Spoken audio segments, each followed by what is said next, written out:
What a nice, cozy story.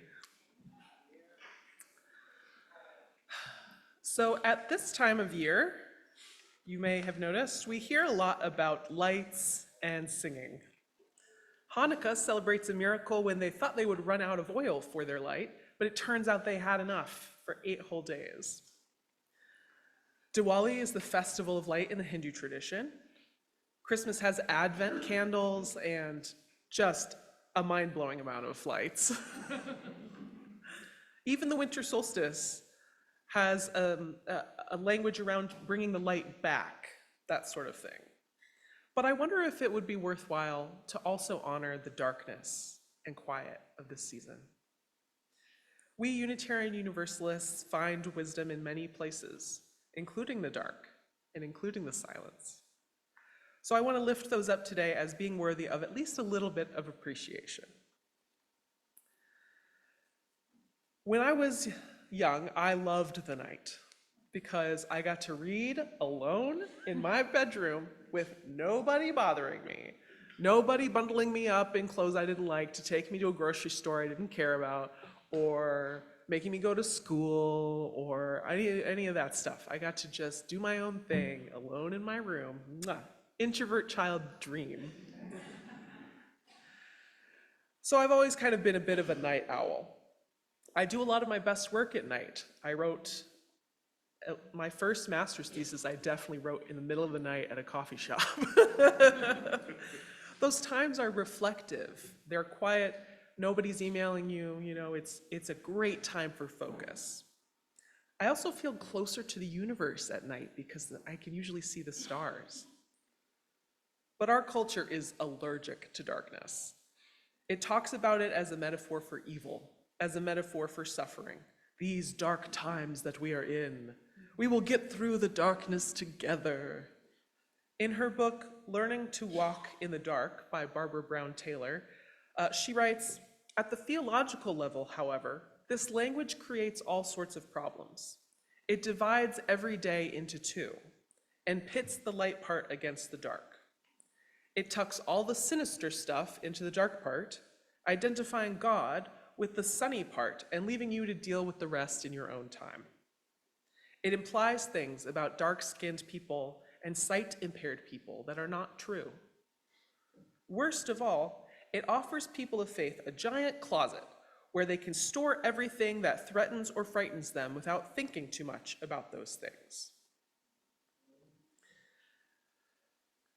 I really appreciate her book, Learning to Walk in the Dark. If you haven't heard of Barbara Brown Taylor, she's a wonderful Christian theologian. And having this book, she talks about full solar spirituality, this kind of bright, happy, almost teeth gritted, knuckles clenched, we are gonna be happy sort of spirituality that doesn't allow the natural occurrence of sadness, of suffering, of depression, of simple tiredness.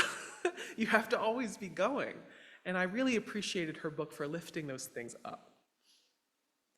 We're also quite allergic to quiet and silence. Every lobby, there's music playing. Every elevator, there's always got to be some sound going on. Cars got radios.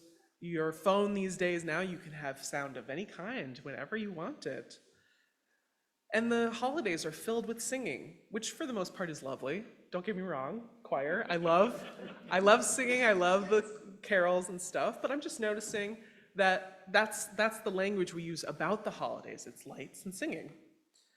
I went to the holiday parade yesterday, my first time at the Oak Ridge Holiday Parade. Woo! It was a little overstimulating. All the lights on all of the parade floats, trucks with these neon LEDs like under their tires for some reason, I don't know, blinking, people screaming Merry Christmas at each other. It was a lot, y'all. It didn't have a spiritual tone, which is okay. It's more for the candy, I get it, it's fine. I'm just noticing. It was a delight. And it was loud and bright, and that's okay. I recognize that there are In theological language, there are two ways to talk about the divine that we learn about in school.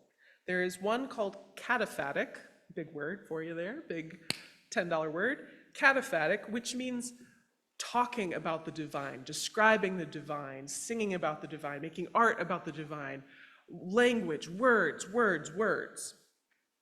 The other method is called apophatic, and it recognizes that our words will always fail to really describe the divine because it is so vast and inconceivable to our little human brains.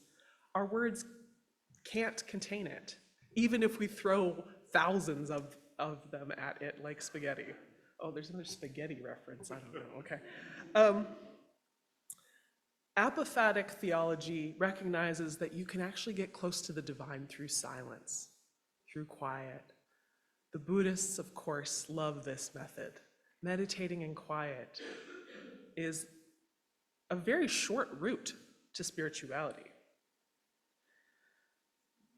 The science of this recognizes that our brains evolved in a quieter time, that all of the noise and stimulation now is draining. It's important to have a balance of quiet and language. In this age of constant chatter and noise and flashing lights, I really think silence is probably the most direct route to the divine. This is also a season for rest and coziness. Our bodies are mammals. They want to curl up. They want to eat a bunch of food and then go to sleep. That is what they want. But no, we've got holiday parties to do. We've got shopping. We have to go to the thing. There's just so much to do in the holidays, all this hustle bustle, which is really fun, don't get me wrong. But we often have to drag our bodies through those things. We are animals, and it's okay to trust the animal nature of our bodies that want to take it a little slower in the winter season. People often complain about the cold in the winter, and that seems kind of futile to me. It's gonna be cold, so you might as well enjoy it. If you choose not to like the cold, then you know that you're going to have a bad time in the winter. But having grown up partially in Michigan, having lived in Massachusetts and Minneapolis, trust me, if you just decide to like it, it's a lot more pleasant. And I really have grown to like the cold. There's something about cold air that makes you pay attention to it. You can feel it in a different way. It's crisp and it's bright, you can see your breath. There's a beauty about the cold. And I just love our seasons. I love that the contrast between them helps you appreciate them. I don't love summer as much as the beginning of it because I just went through the winter, and vice versa. So there's something really lovely about the cold. You can bundle up in your warmest, coziest, fleeciest outfits, and sometimes, here in Tennessee, sometimes we get snow. And I feel very much like Lóre Gilmore, who the first snow of the year, she goes out and if you've ever seen the show Gilmore Girls, she goes outside and she goes, the first snow, and she smells it, and it's a whole thing. I love snow. When it snowed a couple weeks ago, I had a great morning that day. The kids can play in it. It is so special, it's so miraculous. Frozen water on the ground, and it looks so beautiful. You can build stuff with it, it's amazing. But instead we go, ugh, it's gross out. Ugh, here in Tennessee, it's great because if it snows this much, everything shuts down. It's great. Up in the north, it really doesn't matter how much it snows, you're going to school, you're going to work. So I appreciate it a lot down here. And there is another form of wintering to recognize here that I gain inspiration from the book Wintering by Catherine May. In it, she talks about going through periods of emotional wintering, which are perhaps longer than seasons sometimes. She writes, quote, "Everybody winters at one time or another. Some winter over and over again. Wintering is a season, lost my page here. Wintering is a season in the cold. It is a fallow period in life when you're cut off from the world, feeling rejected, sidelined, blocked from progress. or cast into the role of an outsider. However it arrives, wintering is usually involuntary, lonely, and deeply painful. Yet it's also inevitable. We like to imagine that it's possible for life to be one eternal summer, and that we have uniquely failed to achieve that for ourselves. But life's not like that, end quote. She goes on to discuss that while wintering is hard, those periods of grief or sadness, I've been struggling with depression since the pandemic. These periods are hard, but there is something to learn there too. There is wisdom to be gained. You can really lean on your people at a time like that. You can really find out what's essential in your life, what's important, what you need to let go of. So I really recommend books like Learning to Walk in the Dark and Wintering because they offer us a different perspective. Instead of just resisting suffering and trying to get through it, what if we accept that it's happening?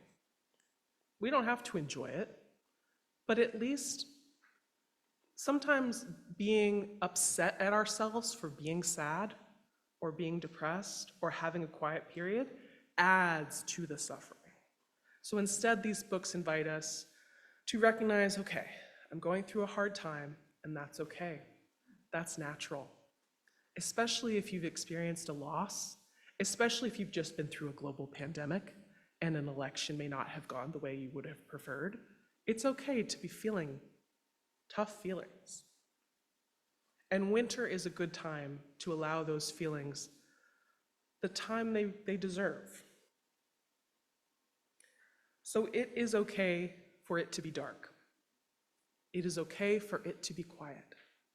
It is okay for it to be cold. These have wisdom for us just as much as anything else. Darkness can teach us resilience. It can teach us about our own inner resources. Cold can teach us how to maintain, how to make sure we have the resources that we need and help each other get through.